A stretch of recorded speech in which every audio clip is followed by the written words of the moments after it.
विद्यार्थियों, आज हम पढ़ेंगे पाठ 7 गद्यांश आधारित प्रश्न उत्तर। पाठ का नाम आप सभी को ज्ञात ही होगा। पाठ का नाम क्या है? पाठ का नाम है विचित्रहा साक्षी। यह पाठ बहुत इम्पोर्टेंट है, इसमें से आप बहुत अच्छे से क्वेश्चन आंसर याद करिए। तो आज हम देखेंगे गद्यांश आधारित प्रश्न उत्तर। कश्चिन निर्धनो जनः भूरि परिश्रम्य किंचित वित्तमुपार्जितवान् तेन वित्तेन स्वपुत्रम् एकस्मिन् महाविद्यालये प्रवेशं दापयितुं सफलो जाता। ये पैराग्राफ आपका 22 में आया था। इसका पहला प्रश्न देखते हैं हम। प्रश्न आप देखते जाइए, गद्यांश आप बुक में देख करके रखिए कौन सा प्रश्न पूछा जा रहा है। तो निर्धनो जनः वित्तम उपार्जितवान्, तो किम किस स्थान पर वित्त में जाएगा? सा कुत्र सफलो जाता, तो सह स्वपुत्रम। इसमें देखिए दूसरा प्रश्न है स्वपुत्रम एकस्मिन् महाविद्यालय प्रवेशं दापयितुं सफलो जाता। तीसरा लिखा हुआ है तत्तनिया कस्मिन् संलग्न संभूत तत्तनिया अध्ययने संलग्न संभूतम। एकदा सा पिता कम द्रष्टुं प्रस्थिता एकदा सा पिता स्वपुत्रं द्रष्टुं प्रस्थितः।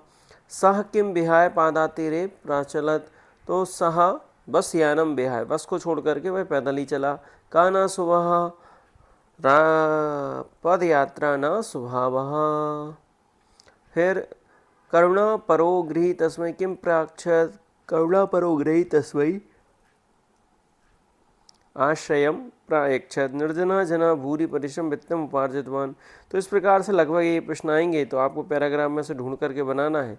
इसमें आपको एक बात का ध्यान रखना है कि व्याकरण संबंधी जो प्रश्न आएंगे वो किस प्रकार से, जैसे परिश्रम में है तो परि उपसर्ग श्रम धातु लय प्रत्यय, और कौन कौन से लय प्रत्यय का उदाहरण बेहाय है, वि उपसर्ग हा धातु लय प्रत्यय है, बेहाय शब्द हो गया। उपार्जित वान में कित वतु प्रत्यय है, दृष्टुम में तुमुन प्रत्यय लगा हुआ है, कर्तुम में तुमुन प्रत्यय लगा हुआ है। तो इस प्रकार से ये प्रत्यय संबंधी विचार में लय प्रत्यय बी उपसर्ग चर धातु लय प्रत्यय है, चर धातु चार धातु नहीं है, ठीक है। तो इस प्रकार तत्त्रय में वृद्धि संधि हो जाएगी, आई की मात्रा तत्र प्लस ए, एकदा शा ये सर्वनाम है। पादाति रेव, तो पादाति रेव में कौन संधि हो जाएगी? विसर्ग संधि, पादाति ही प्लस रेव। तो इस प्रकार से व्याकरण संबंधी प्रश्न पहले पैराग्राफ देखे। अब दूसरा पैराग्राफ अपन देखते हैं। तो दूसरा पैराग्राफ भी देख लीजिए आप अच्छे से। विचित्र देवगति, तस् ये 2023 में आया था, ऊपर वाला 2022 में आया था। तो का विचित्र का तो देवगति हो जाएगा पहले का आंसर। दूसरा ग्रह का प्रविष्ट, तो ग्रह अभ्यंतरम प्रविष्ट कौन? चोरहा, कश्चन चोरहा। ऊपर की लाइन में लिखा है तत्र काम आदाय पलायता, तो इसमें आ जाएगा तत् निहिता में एकम मंजूसाम आदाय पलायता। एक मंजूसा मतलब पेटी को लेकर के भागा। कह एव उच्चै क्रोशितुम आरब्ध, चोरस्य पाद ध्वनि प्रबुद्धो अतिथि चोर संख्या तनुद्धावत अघृणश विचित्र घटतः। तो इसके आगे की जो लाइन चोरा एव उच्चै, चोरा एव उच्चै, चोरा एव, तो ये चिल्लाया। ग्रामवासिना कम चोरम मत्वा अभर्ष्यन्, किसको चोर कहने लगे वह? तो वो कहने लगे थे किसको?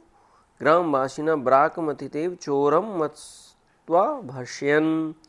यद्यपि कह एव चोरासीत्, यद्यपि ग्रामस्य आरक्षी एव चोरा, जो गांव का आरक्षक था वही चोर था। रक्षा पुरुषः अतिथिं कम कुत्र प्रक्षेपत, तो इसमें रक्षा पुरुष अतिथिं कारागारे छापित। देवगति कीदृशी अस्ति, देवगति विचित्र अस्ति। देवगति भाग्य, देवगति मतलब या भाग्य कैसा है? विचित्र ही है। ग्रामवासिनः किम अकुर्वन्, ग्रामवासिनः ब्राकमिति अतिथि मेव च चोरम अस्वा भर्सन। इस प्रकार से इसके क्वेश्चन आंसर आप देख लें। उसमें से व्याकरण संबंधी जो प्रश्न है वो देखते हैं। जैसे कि पहले लाइन में तस्याम बेम में तस्याम प्लस ए व्यंजन संधि हो जाएगी, कश्चन में ही विसर्ग संधि, ग्रहभ्यंतरम में ग्रहभ्यंतरम विषय दीर्घ प्रविष्ट, प्र प्लस विष धातु कित प्रत्यय हो जाएगा। मंजूसा मतलब पेटी होता है, षष्ठी व्यक्ति का बहुवचन है यहाँ पर, और द्वितीया का एक वचन, द्वितीया का एक वचन मंजूसा शब्द है। आगरनाथ प्लस चा, इस तरह व्यंजन संधि हो जाएगी। फिर इसके बाद चोरो अयम, यहाँ पर विसर्ग संधि होगी, चोराहा प्लस अयम, चोराहा प्लस अयम विसर्ग संधि हो जाएगी।